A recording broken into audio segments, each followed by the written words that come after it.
Hello students. I am C S Sonu Gupta और आज हम शुरू करने जा रहे हैं इंटरनल रिकंस्ट्रक्शन का chapter.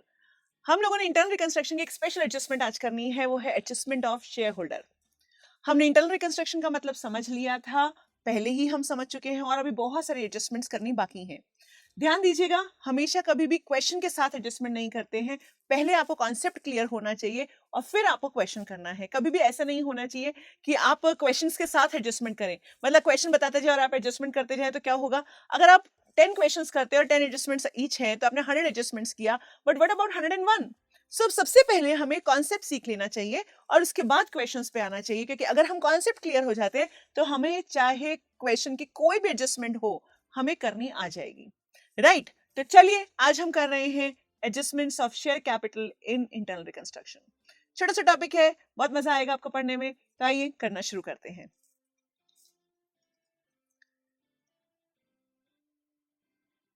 Adjustments of share capital.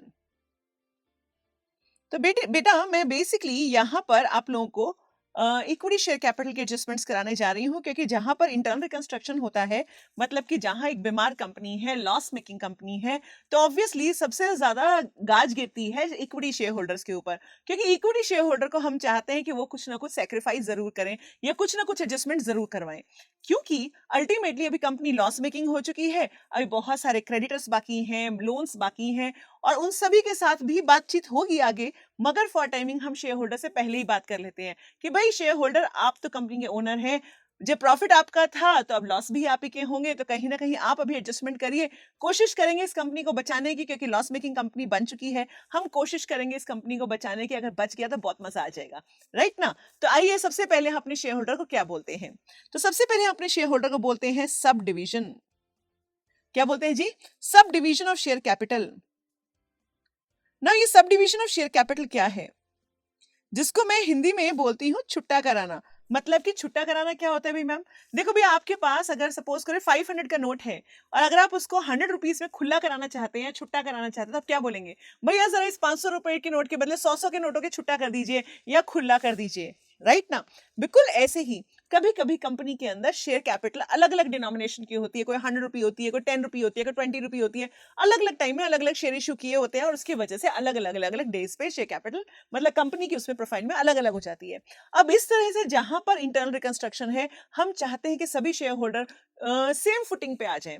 तो अगर क्वेश्चन कहता है कि हाँ हमने शेयर होल्डर से बात कर ली है, वो लोग सब सेम सेम फुटिंग पे आने को तैयार हैं, तो कुछ शेयर्स को सब डिवाइड किया जाएगा। तो सब डिवाइड का क्या मतलब हुआ, आइए हम देखते हैं एडजस्टमेंट। मान लीजिए मेरे पास 70,000 शेयर्स हैं 100 रुपीज के, और मुझे उनको कन्वर्ट करना है पूरे के पूरे 10 रुपए में, मतलब हर शेयर 10 रुपए का हो जाए। तो कैसे करेंगे आप? तो आप बोलेंगे मैम अगर 100 रुपए का शेयर है और 10 रुपए में कन्वर्ट करना है, मतलब डिवाइड करना है, छुट्टा कराना है, जैसे 500 के नोट के बदले आप 100 रुपए लेंगे तो कितने नोट लेंगे? 5 नोट लेंगे। और अगर 100 रुपए के नोट में 10-10 रुपए के छुट्टे कराएंगे तो कितने कराएंगे? 10 नोट कराएंगे। सो ऑब्वियसली आप क्या करेंगे? आप बोलेंगे देखो 70,000 नोट थे अगर 100 रुपीज के, दैट मीन 7 लाख हो गया 10 रुपीज के। क्या हो गया? 7 लाख हो गया 10 रुपए में। अब हम इस बात को कैसे समझ सकते हैं? हम इस बात को ऐसे समझ सकते हैं कि दिस इज लाइक, सपोज मैं इसको अगर करना चाहूं तो 70,000 इंटू 100 होता है 70 लाख, और अगर आपको कन्वर्ट करना है उसको 10 के नोटों में तो क्या हो जाएगा? ये ऑब्वियसली 7 लाख शेयर्स हो जाएंगे 10 रुपीज वाले। तो आपको हमेशा ध्यान रखना है कि जहां आप हैं और जहां आपको जाना है उसमें आप इस तरह से डिवाइड करके देख सकते हैं। एक और एग्जांपल ले लेते हैं। मान लीजिए मेरे पास 35,000 शेयर्स हैं 20 रुपीज वाले, और मुझे कन्वर्ट करना हो किसमें? 10 रुपीज में कन्वर्ट करना हो, तो मैं क्या करूंगी? Divide by 10। अब डिवाइड बाय 10 करिए तो कितना हुआ? तो ये बन जाएगा 70,000 share of ₹10 each. Do you understand? Divide करने से आपको ये नंबर आ जाएगा। डिवाइड जब आप करेंगे तो नंबर आ जाएगा। आपको पता है कि मुझे 10 रुपए के शेयर में कन्वर्ट करना है, तो 70,000 शेयर हो गया। तो अब इस तरह से हम अपने शेयर्स को छुट्टा करा सकते हैं। अब अगर मेरे को इसकी एंट्री डालनी हो तो क्या डालेंगे हम लोग? आइए जरा देखते हैं। तो ये मैंने आपको मेथड सिखाया। आप किसी भी डिनोमिनेशन किसी भी डिनोमिनेशन में डिवाइड कर सकते हैं, जैसा कि क्वेश्चन बोलेगा। यहाँ पे कोई भी चीज आपको अपने आप नहीं करनी है, क्वेश्चन बोलेगा तभी करनी है। तो इसकी एंट्री क्या होगी? क्योंकि इसमें कोई प्रॉफिट लॉस तो है नहीं, जितना शेयर था उतने ही शेयर का आपको वैल्यू मिला है और कोई प्रॉफिट लॉस नहीं है। तो इसका मतलब एंट्री क्या डलेगी? इक्विटी शेयर कैपिटल आप ब्रैकेट में उसका डिनोमिनेशन लिख सकते हैं, मतलब वो कितने का शेयर था। And this is sorry debit 70 lakh to equity share capital ₹10 each, 70 lakh. Easy है ना, क्योंकि यहाँ पे कोई प्रॉफिट लॉस नहीं हुआ, तो इसकी वजह से 70 लाख के शेयर 70 लाख में ही कन्वर्ट हुए हैं, मगर सिर्फ उनका डिनोमिनेशन मतलब कि जो पर शेयर की उसकी वैल्यू थी, फेस वैल्यू थी, वो कम हो गई है। Very easy. अब दूसरा आता है, हम दूसरी एडजस्टमेंट करने जा रहे हैं, और दूसरी एडजस्टमेंट का नाम है कंसोलिडेशन। देखिए, जैसे छुट्टा होता है, कंसोलिडेशन ठीक इसका उल्टा है, मतलब कि जिसको हम कह सकते हैं बंधा कराना। मतलब कि आपके पास मान लीजिए 10-10 के नोट है और आप उसको 100 रुपए में कन्वर्ट कराना चाहते हैं, तो क्या करेंगे आप? तो मान लीजिए there are 50,000 shares of 20 each, और आप उसको कन्वर्ट कराना चाहते हैं 100 रुपीज में।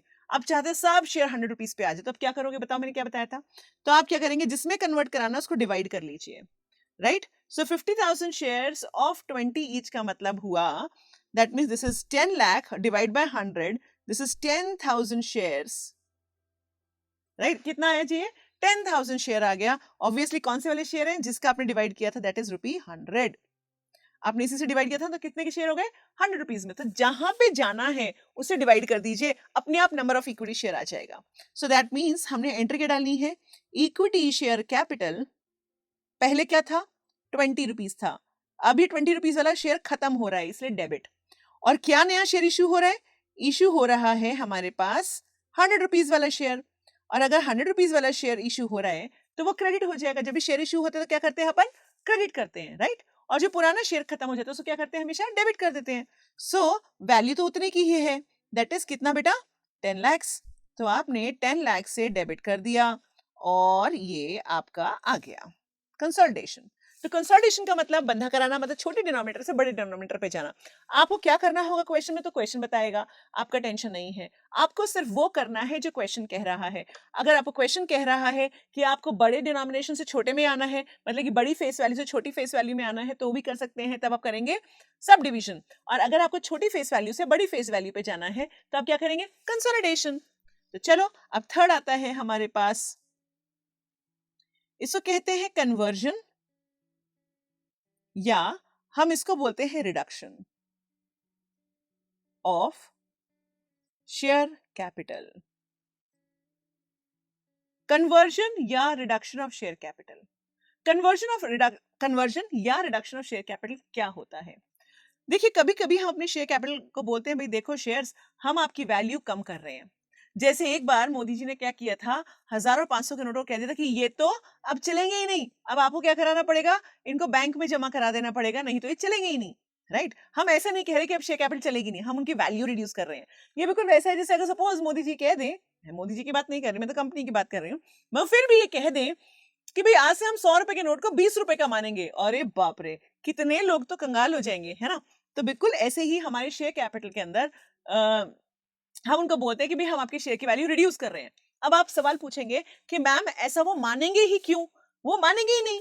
देखो भाई, बड़ी सीधी सीधी बात है, कंपनी लॉस मेकिंग हो रही है, कंपनी लिक्विडेशन पे चली जाएगी अगर आप नहीं मानोगे तो। आपके सर पे ऑलरेडी बंदूक रखी हुई है, देखो मान जाओ, नहीं तो कंपनी डूब जाएगी। और सबसे डूबने के बाद सबसे ज्यादा नुकसान किसको होएगा? ऑब्वियसली शेयर होल्डर को होएगा। इसकी वजह से हमने बिल्कुल सिमिलर सिमिलर काम किया। क्या कहा? कि हमने कहा, मान लीजिए कंपनी के पास 1 लाख शेयर्स हैं ऑफ ₹100 ईच, और हमने कहा कि भाई तुम्हारे शेयर जितने हैं उतने ही रहेंगे, मगर अब उनकी वैल्यू क्या हो जाएगी? 20 रुपए की हो जाएगी। मतलब 100 रुपए की नोट की वैल्यू 20 रुपए की जैसे हो जाए तो क्या हो जाएगा? नुकसान तो होगा ना। यस। तो किसको नुकसान हुआ? शेयर होल्डर को नुकसान हुआ। मगर कंपनी को क्या हुआ? फायदा हुआ, क्योंकि अब जो उसकी लायबिलिटी साइड पे शेयर कैपिटल है वो 100 रुपीज की जगह 20 रुपीज पे नजर आएगी। तो इसीलिए हम क्या दिखा रहे हैं? इक्विटी शेयर कैपिटल कितने का था जी? 100 रुपीज का था। कितने थे जी? मान लीजिए दिस इज बेसिकली 1 करोड़, है ना? टू इक्विटी शेयर कैपिटल कितने पे कन्वर्ट करना है? 20 रुपीज पे कन्वर्ट करना है। कितना? So 1 lakh shares of 20 each is equal to 20 lakh. और जितना भी प्रॉफिट जाएगा, वो प्रॉफिट क्यों हुआ? क्योंकि ऑब्वियसली कंपनी की लायबिलिटी कम हो गई, कंपनी का, अब देखते हैं शेयर कैपिटल कौन साइड आती है, लायबिलिटी साइड आती है, एसेट साइड थोड़ी ना होती है। अब कंपनी की शेयर की जो लायबिलिटी है वो कम होने जा रही है, तो ऑब्वियसली कंपनी को प्रॉफिट हो रहा है, and this is coming out to be 80 lakh. हर शेयर 80 रुपीज से कम हो गया। अब ये जो एक तरह से प्रॉफिट आया कंपनी को, अब वो जो हमारे पिछले जितने भी लॉसेस रखे हुए इंटरनल रिकंस्ट्रक्शन से पहले के जो लॉसेस रखे, हम उसको इस रिकंस्ट्रक्शन अकाउंट को यूज कर सकते हैं उन लॉसेस को राइट ऑफ करने के लिए। क्योंकि मैंने आप लोगों को इंटरनल रिकंस्ट्रक्शन के अंदर समझाया है कि इंटरनल रिकंस्ट्रक्शन के अंदर आपके एक लॉस मेकिंग कंपनी को रिकवर किया जा रहा है, तो ऑब्वियसली लॉस मेकिंग कंपनी तो पिछले लॉसेस का बैलेंस तो रखा ही होगा, और अगर पिछले लॉसेस का बैलेंस रखा है तो आज वो वक्त आ गया है जहां पे आप इन लॉसेस को अब राइट ऑफ कर देंगे। तो इस तरह के आपको रिकंस्ट्रक्शन अकाउंट के अंदर बैलेंसेस रखने होते हैं। इस रिकंस्ट्रक्शन अकाउंट को एक और नाम से जानते हैं, that is capital reduction account. क्या बोलते हैं बेटा? Capital reduction account. तो अगर क्वेश्चन कभी बोले कि आप कैपिटल रिडक्शन अकाउंट बना दीजिए, तो इस रिकंस्ट्रक्शन अकाउंट की वर्ड की जगह आप कैपिटल रिडक्शन वर्ड यूज कर लेंगे। ठीक है जी। अगर कुछ ना कहा जाए तो रिकंस्ट्रक्शन अकाउंट यूज करेंगे, और अगर कहा जाए, अगर आपको बताया जाए, तो आपने क्या करना है फिर? Capital reconstruction account, sorry, reconstruction की जगह क्या यूज करेंगे? Capital reduction account. Is it okay? Right. अब नेक्स्ट आ रहा है एक पॉइंट, बहुत इंपॉर्टेंट सिखाने जा रही हूं। इसको कहते हैं share surrender. What is share surrender? अब मुझे शेयर सरेंडर समझाना है कि शेयर सरेंडर क्या होता है। देखो भाई, ये बिल्कुल ऐसा है, मान लो कि मेरे पास कुछ शेयर होल्डर्स, सारे शेयर होल्डर्स को मैंने बुलाया और मैंने उनके साथ डिस्कस किया, देखो शेयर होल्डर्स, कंपनी लॉस में चली गई है, अगर आप सहयोग नहीं करोगे, अगर आप कॉपरेट नहीं करोगे, तो देखो यहाँ पे गन भी रख दी ना, कौन सी गन है? इस गन का नाम क्या है? लिक्विडेशन। अगर आप कॉपरेट नहीं करोगे तो कंपनी लिक्विडेट हो जाएगी, और कंपनी लिक्विडेट हो गई तो बाहर के क्रेडिटर्स तो शायद पे भी हो जाए सारे एसेट्स बेच के, शेयर होल्डर को तो सच्ची में कुछ नहीं मिलना। तो आप एक काम करो, क्या काम कर सकते हो? आप अपने अपने शेयर सरेंडर कर दो, हमें इतने % शेयर सरेंडर कर दो, मतलब हमें दे दो। तो मान लीजिए मैंने एक बॉक्स बना लिया, राइट? इस बॉक्स के अंदर मैं शेयर होल्डर के पास गई, सब अपने अपने शेयर 40% शेयर इसमें दान पेटी में डाल दो भाई। इसको क्या कहेंगे? Share surrender. तो मान लीजिए मैंने यहां पर सभी शेयर होल्डर, ये मेरा वो बॉक्स है जिसके अंदर मैंने सारे शेयर होल्डर को बोला कि शेयर होल्डर्स भैया देखो, सब लोग अपने अपने शेयर दे दो। कितने? कुछ भी परसेंटेज, सपोज क्वेश्चन का 40%, 50%, 70%, जो बोलेगा वो करना पड़ेगा भाई। तो मान लीजिए मैंने 40% शेयर्स आपने सरेंडर करवा दिए, राइट? अब यही शेयर्स जो सरेंडर बॉक्स के अंदर हैं, हम अपनी लायबिलिटीज के पास लेके जाएंगे, लैंडर्स के पास लेके जाएंगे, मतलब लोन्स के पास लेके जाएंगे, क्रेडिटर्स के पास लेके जाएंगे, और हम अपने क्रेडिटर को बोलेंगे, और भाई क्रेडिटर भाई, तुम्हें अपनी पेमेंट चाहिए क्या? तो बोलेंगे हाँ हाँ बिल्कुल चाहिए। तो हम बोलेंगे अपनी इस पेमेंट के बदले हमें शेयर ले लो। वो बोलेंगे हम तो नहीं लेते बिल्कुल शेयर्स, हम क्यों लेंगे भला शेयर? तो बोलेंगे ठीक है, अगर आप शेयर नहीं लोगे तो फिर हम चलते हैं, देखी जाएगी आपको कितनी पेमेंट होगी नहीं होगी। तो फिर शेयर होल्डर, वो क्रेडिटर क्या सोचेगा? अरे भाई अभी तो कोई दे रहा है ना, बाद में पता नहीं ये देगा कि भी नहीं देगा, तो बेटर है ले लो ले लो ले लो। तो क्रेडिटर और लेंडर्स इस तरह से कभी कभी मान जाते हैं, राइट? ये सारी की सारी जो सेटलमेंट्स हैं ये BIFR खुद करवा के देते हैं। सो एज अ रिजल्ट हमने क्या किया, हमने ये कुछ शेयर्स हमने क्रेडिटर्स या लेंडर्स जो हैं, जिनसे हमने लोन्स ले रखे हैं, उनको ये शेयर्स उनको इशू कर देते हैं, राइट? तो ये हमारा शेयर बॉक्स बना था, ये शेयर कहाँ चले गए? अल्टीमेटली क्रेडिटर्स या लेंडर्स के पास चले गए हैं, और इसके बाद जो बच गया वो बच गया जाएगा रिकंस्ट्रक्शन अकाउंट में, मतलब कि रिकंस्ट्रक्शन में चला जाएगा। कहाँ जाएगा जी? रिकंस्ट्रक्शन में चला जाएगा। सो हो गया काम। सो दैट मीन्स पहले शेयर्स को सरेंडर कराया जाएगा, दूसरा क्रेडिटर्स और लेंडर्स को इशू कराया जाएगा, और तीसरा अब रिकंस्ट्रक्शन अकाउंट में जो भी बच जाएगा बैलेंस वो रिकंस्ट्रक्शन अकाउंट में ट्रांसफर कर दिया जाएगा। तो चलो इसको हम एंट्रीज के थ्रू करके देखते हैं। तो मान लीजिए हमारी टोटल शेयर कैपिटल थी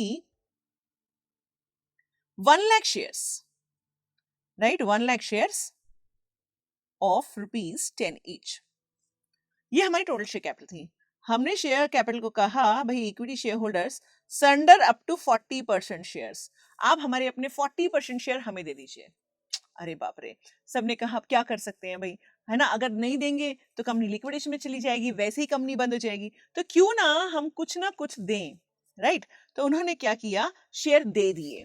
अब जब भी शेयर वापस आते हैं, मतलब शेयर खत्म हो रहे हैं, तो हमने क्या किया, शेयर कैपिटल डेबिट। आप सबको पता है जब शेयर इशू करते हैं तो शेयर कैपिटल क्रेडिट है ना, और जब शेयर इशू हुए हुए शेयर्स वापस आ रहे हैं तो वो debit, that means 40,000 share of 10 each, that is 4 lakh. To हम क्या अकाउंट बनाएंगे जी, शेयर सरेंडर। कितना आया, 4 लाख। सो ये क्या है, this is being the shares surrendered. वो जो शेयर्स थे वो अब सरेंडर हो गए हैं और हमारे को इसके अब बॉक्स में आ गए हैं। This is my first entry जहां पर हमने कहा कि ये शेयर सरेंडर हो चुके हैं।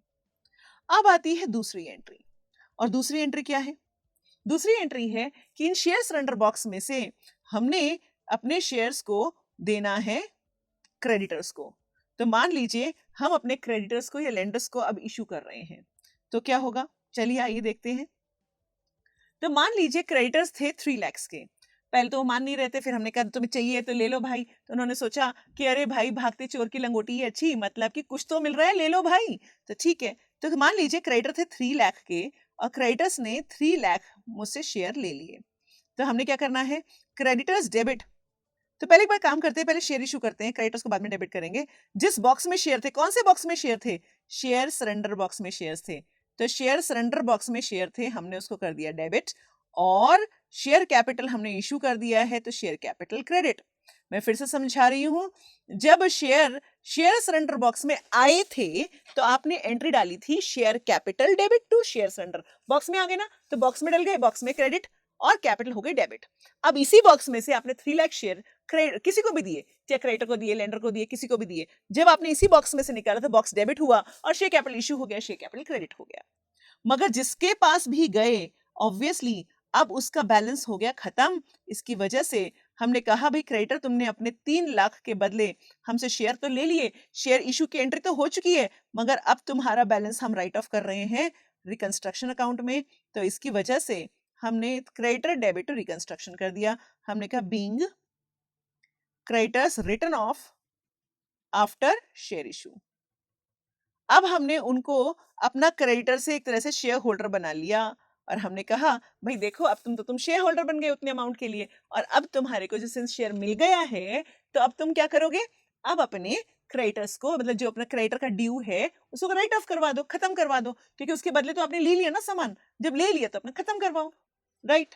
और तीसरा जो रिकंस्ट्रक्शन में बैलेंस बचा, कौन सा बैलेंस बचा जी, देखो आया था हमारे पास 40%, और 40% का मतलब था हमारे पास आया है 44 लाख के शेयर्स, राइट, और गया कितना था, 3 लाख के शेयर्स। तो कितना बैलेंस बचा हुआ है, इसमें 4 लाख के शेयर्स बचे थे, उसमें से ये 3 शेयर्स तो चले गए, तो ये बच गया दैट इज 1 लाख, राइट। तो कितने शेयर बचे जी हमारे पास, ये 1 लाख का अमाउंट बच गया जो शेयर सरेंडर में बचा हुआ है, तो वो कहां जाएगा, रिकंस्ट्रक्शन, वेरी इजी, यस। तो हमने एंट्री डालनी है, हमारी एंट्री बिल्कुल सीधी साधी, that is share surrender debit to reconstruction. How much is it? This is 1 lakh. This is 1 lakh. So whatever is the amount being present in the share surrender now will be written off to reconstruction account. जो भी हमारा share surrender में balance बचा है उसको आप last में right of कर देंगे, क्योंकि उसका काम तो खत्म हो गया, और जब काम खत्म हो गया तो वो आराम से राइट ऑफ हो ही सकता है। तो आज की क्लास आपको कैसी लगी, क्योंकि आज हमने एक इंपॉर्टेंट एडजस्टमेंट सीखी। आप देखिए इस एक एडजस्टमेंट में से जो आज आपने सीखा है इंटरनल रिकंस्ट्रक्शन का, आपका क्वेश्चन के अंदर एक एडजस्टमेंट तो आना ही है। और आपको जब ये बात समझ में आ जाए कि हाँ जी देखो हमें एक एडजस्टमेंट प्रॉपर्ली आ गई है, अब कुछ भी पूछ लो, तो हम इंटरनल रिकंस्ट्रक्शन के हर तरह के क्वेश्चंस को कर सकते हैं। तो बेटा समझ में आ गया आपको शेयर कैपिटल का एडजस्टमेंट? यस मैम, बिल्कुल समझ में आ गया। और आपको पता है कि ये एक एडजस्टमेंट हर पेपर में आनी है, हर एग्जाम में आनी है, और उस हर एग्जाम की उस एडजस्टमेंट से अब आपके 2-3 मार्क्स तो बिल्कुल पक्के हो गए, बट ऐसे ऐसे हम और एडजस्टमेंट्स करते जाएंगे तो हमारे 16 मार्क्स का ये क्वेश्चन बिल्कुल तैयार हो जाएगा। तो ये वीडियो आपको कैसी लगी उसको जरूर लाइक करिएगा, अपने फ्रेंड्स को शेयर भी जरूर करिएगा ताकि वो भी ठीक से सीख सके, और साथ में मेरे चैनल को सब्सक्राइब कर दीजिएगा, क्योंकि मैं ऐसी बहुत सारी वीडियोस आपको भेजती रहूंगी। अगर आपको ये कोर्स पूरा समझना है, पूरा करना है, तो हमारे डिस्क्रिप्शन में पूरे कोर्स का लिंक भी है। ये क्लासेस लाइफ टाइम एक्सेस के साथ होती हैं और आपकी पर्सनल केयर भी की जाती है, मतलब कि आपकी एक तपस्या शीट बनेगी जिसके अंदर आप डेली का मुझे अपडेट देंगे और हमारी पूरी टीम आपके साथ आपको वर्क करने में हेल्प करेगी, देखेगी कैसे आप लोग काम कर रहे हैं, कैसे आपकी टेस्ट की परफॉर्मेंस गई, किस तरह से आपने परफॉर्म किया, ताकि आप अपने सीए के अंदर बहुत आराम से क्लियर कर सकें। तो पूरा कोर्स सीखने के लिए डिस्क्रिप्शन बॉक्स में क्लिक करिए और हमें ज्वाइन करिए। Bye, see you in the next video.